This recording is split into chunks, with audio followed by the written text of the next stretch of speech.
So there's a statement saying that healthcare tech startups have not gone beyond aggregators. What is your view on that?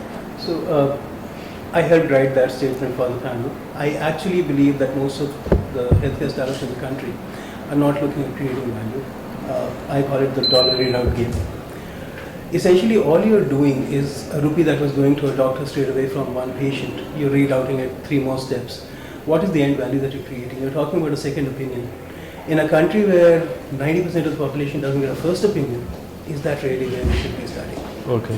And at the end of the day, is there incremental value created to this? I'm not so sure. Okay. How technology could be a second opinion maker? So look, I mean, content credibility is a huge issue, right? Now, most of the content on the medical pharmaceutical side is owned by big pharma companies.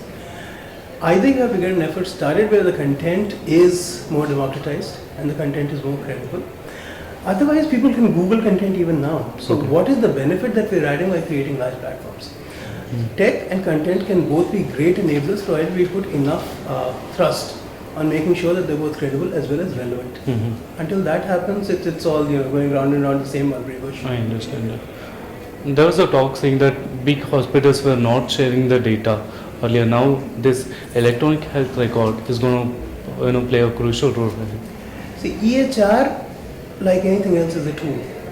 Unless organizations decide that they want to share data for the greater good of mankind or for the greater good of their own business. See, today we're in the sick care game. You become sick, then treatment starts, and that is where we think healthcare begins. If people begin to share data, we use biomathematics, we use genomics, we use predictive analysis, and we stop incidents from occurring. That is where the entire healthcare piece is, and people think that will not be monetized. That is in fact the larger part of the game. And until we see that, EHR is going to be good, but it can be stymied simply because people don't want to use it. I understand how big data is going to play a major role. So you see, big data, and especially today, when I was growing up, had you said biomathematics, people would have looked at you, are you crazy? These are two distinct branches of science. Okay. But today you have an entire stream evolving which deals with nothing but how genes interact. Okay. And the ability to predict what will happen to a human being under specific circumstances simply by looking at his genome. Now that is huge. If you can leverage that data based on ethnicity, based on regions, based on habits, you can actually start preventing when a guy is going to catch a cold. And imagine being able to stop that. And that is the role of big data here. Once people start sharing, and we collect humongous amounts of data. We just don't use it well enough, we don't share it well enough. There's one question about healthcare startups. Have entrepreneurs with the startups understood the space? The 2 points out there. The first one is they belong to technical background, but there are no domain expertise out there. So look, I mean, what has happened, and that happens with every fashion. I rode the first wave of the .com revolution and subsequent burst. When something becomes a fashion, you get fewer domain experts coming in and more people thinking they can leverage simple technology, but technology is only a tool. Unless you understand the nuts and bolts of the space, unless you understand how it works, the likelihood that you're going to be able to build a value business that is going to be sustainable over a long period of time is very low. Okay. So you do need people with domain expertise to come in. I'm not saying it can only be domain experts who will build good businesses, but you need to be able to bring in the domain perspective, some way or the other. Okay. How do you see the willingness from the big hospitals to engage with the healthcare tech startups? So look, it's like this. They have an established business that is running smoothly and making them lots of money. Health tech startup is going to be very low on their value chain as well as their priority chain.